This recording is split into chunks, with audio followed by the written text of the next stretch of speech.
Hello friends, I'm Miss Deanna and I'm here at the Newburgh-Chandler Public Library, the Bell Road branch.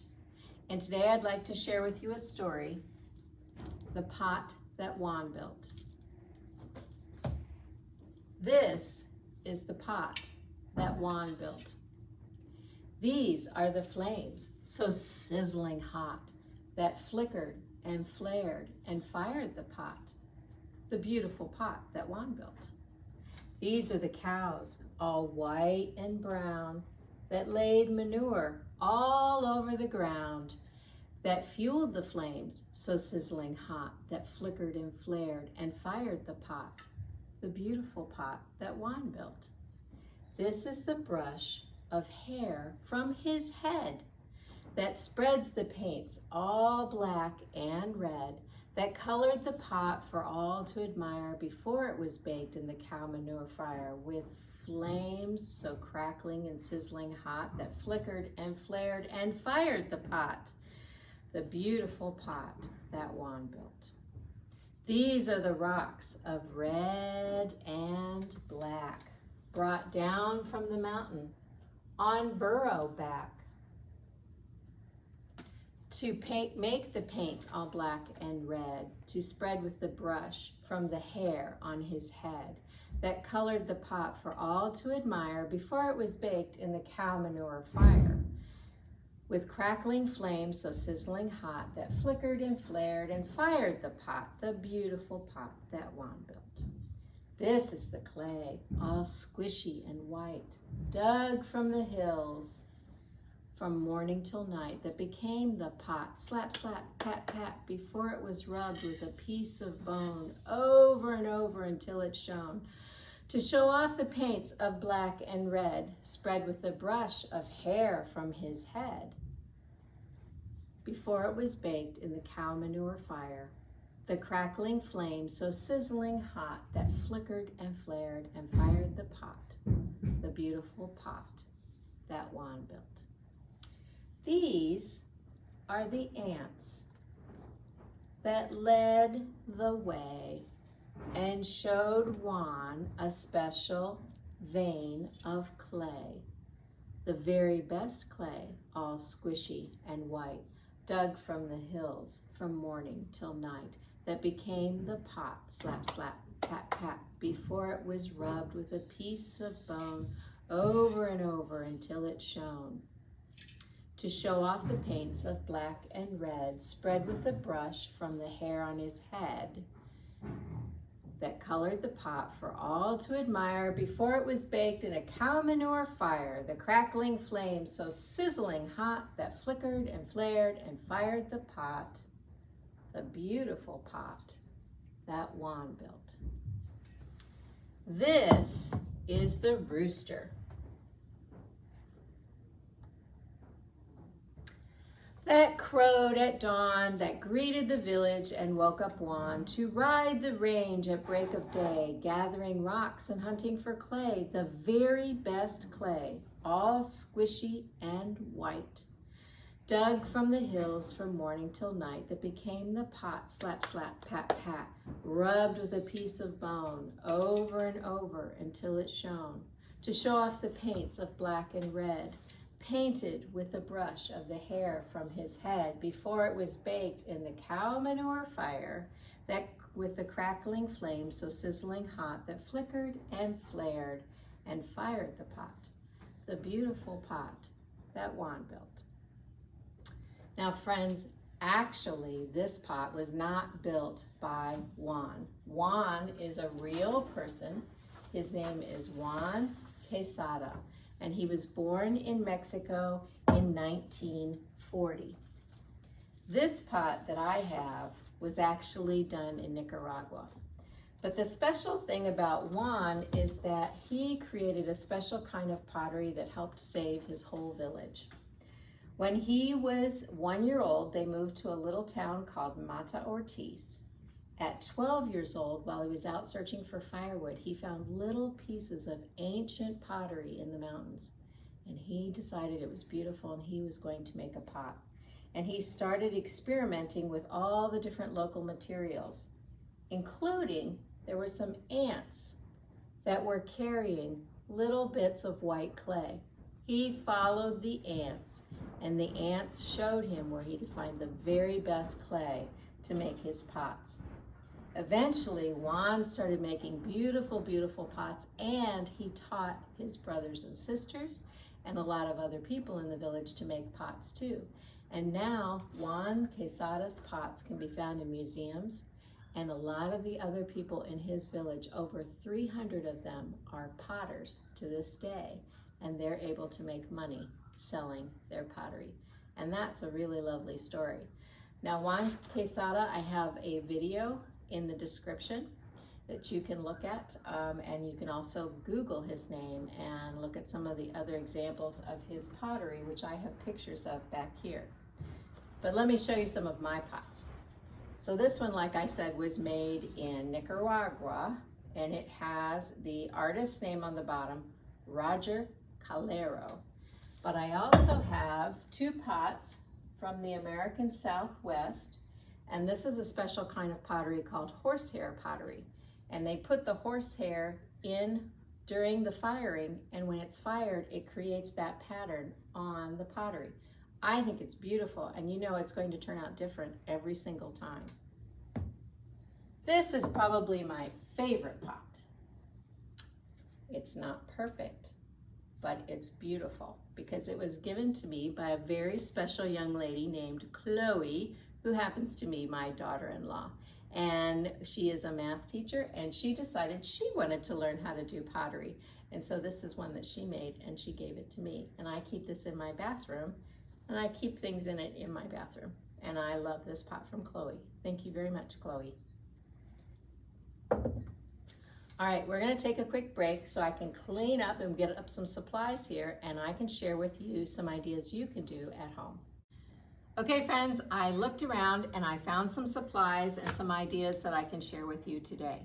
There are lots of different products for clay and modeling dough out at the stores for you to buy, and I've included a recipe for modeling dough in the description to this video, and you can experiment with what you want. When you're buying something, it's best to read the label and see if what you're buying is going to work for you. If it dries out too quickly, or if it's oil-based, or if it has anything that you might be allergic to. Always a good idea to read the label, okay? So what I have is just plain old modeling dough. The brand name would be Play-Doh. And I've got some tools that I can show you. Now there are some really fancy tools that you can go out and buy, but there's other things that you can make at home that are pretty easy also. A few tips that I got from the book, Crafts from Modeling Clay. I'm just gonna read these to you real quick because I think they're great. So before working with clay, you wanna cover the table with a plastic sheet or garbage bag so that you don't get your table dirty. And I've got a nice little mat here that I'm working on. You wanna wash your hands well before and after using the clay, because I'll be honest with you, Play-Doh does not taste good. And if you try and have lunch right after you've been playing with Play-Doh, ugh. For better results, you're going to need clay or Play-Doh or modeling dough until it gets nice and soft. The warmth from your hand and the oils from your hand will help do that. You can also use a little bit of water or a little bit of vegetable oil on your hand if you think things are getting too sticky. That also helps. Depending on the type of clay you're using, you may want to wash your hands in between using different colors so that you don't accidentally carry color on your hand to the other color clay that you're working with. Okay, that's a lot to take in, isn't it? All right, now, one of the things I found that it's hard to do is when you're rolling out clay or modeling dough to make it nice and even for your cookie cutters or whatever you're using. So one of the tricks that I saw is you find things like this, which is just a couple of blocks, or maybe you have a couple of magazines or something at home. But if you put your Play-Doh or your clay in between them, and then use your rolling pin or whatever you're using to roll. You can use a jar, you can use a can, you can use a rolling pin if you have your parents' permission. but it will roll it down to and make it even with the thickness that you're working with. Okay, so that's one idea. Another idea that I saw is you can buy things that are these really fancy shapes, and you can put fancy shapes into your dough. But if you don't have this, you can find things to make shapes. So these are some noodles, which you can press. Hard noodles are great, and if they break, you just throw them away. I also dug around. I bet a lot of you have Legos or other types of building toys, and these make great patterns in your clay. Okay. I really like this one Lego one that I found. See? I know you can't see, but I'll show you anyway. All right. With caution. So this is something called an extruder. And the idea is that you can put your modeling dough in here. Looks kind of like what the doctor uses to give you your vaccine. And you can push it out and it makes different shapes. But if you don't have something like this, and again, I will say use this with caution, you can get a couple of old CDs. And if your dough is soft enough, and mine might not be, let's see if I can get this to work. You can push it through the hole of the CD. In fact, one of the things I saw in this book, Play-Doh Fun and Games, is that you can put a little flower shape and make it look like the flower is growing. Now here's the problem with this. CDs will break if you press too hard, and when they do break, they do have a very sharp edge. So you can try it if you think you're old enough, or if your parents think you're old enough, but again, it's not the best, but it's something you can experiment with. One of the things that I found the CD does work great for, though, is for cutting. It cuts really wonderful, just like a pizza cutter. So instead of doing what the book told me to do with the extruding, I found I just used it for making all my cuts. One of the things I did, and I think this is my most fun thing that I found, was making like a smashed picture. Now when you make a smashed picture, you're probably going to blend two colors together, and once they're blended together, especially with modeling dough or Play-Doh, you're not going to be able to get them apart again. So that color is going to be the color it becomes. But I started by creating a tube of one color. So this one's red. And then I picked another color that would stand out against that color. So yellow will stand out pretty good against the red. To put some muscle into this, boys and girls, see if I can get it done here. I want it to be nice and flat.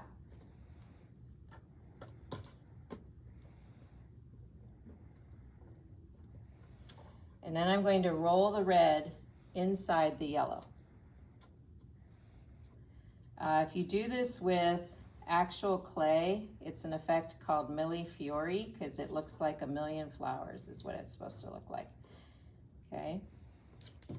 And then I would trim it up with my fabulous pizza cutter or CD. And eventually I would come up with a tube that would have the yellow on the outside and the red in the middle. So these that I made before, and then I cut them, they have blue on the outside and yellow in the middle. And you can lay them out in a pattern together. And this is the best part. You smash them. And you can smash them together and they start to become kind of a cool pattern. And I love it. I love it. It's a lot of fun. Now, again, once you've blended these colors together, they're not going to come apart. So just know that this blue will never be pure blue again, and the yellow will never be true yellow again. This sort of fell apart. I made it earlier, but this was a flower. So you can make all different, if you don't want to make the tube like I just made, you can put lots of dots of color together, put it down on your board, roll it with something, and you can mash it. Okay, last thing to show you. If you don't have a rolling pin, you can use a paper towel tube or a toilet paper tube, but they're kind of squishy. You need them to be stiff.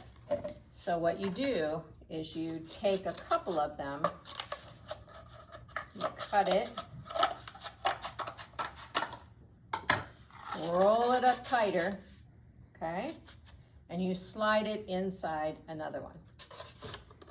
And you do maybe 2 of those. And now it's much stiffer. Now I can roll it and it doesn't collapse. And what I've done on this one is I have taken some thread and a pipe cleaner. You could glue buttons to this. You could put little pieces of felt on it. But I've tried to make something that I can roll, and it's not going to make it smooth. It's actually going to roll a pattern into my Play-Doh or my modeling dough. So just a few ideas. A lot of them came from Fun and Games. There's also cool clay projects and crafts from modeling clay. These are just a few of the books that we have at the library that have to do with making things, sculptures from clay or pottery. And then again, the story that we told today was the pot that Juan built, and that is by Nancy Andrews-Goebel. And all of these books will be in the description of this video. So thanks for joining me today, and until we meet again, we wave goodbye like this. We wave goodbye like this. We clap our hands and stomp our feet. We wave goodbye like this. Bye for now.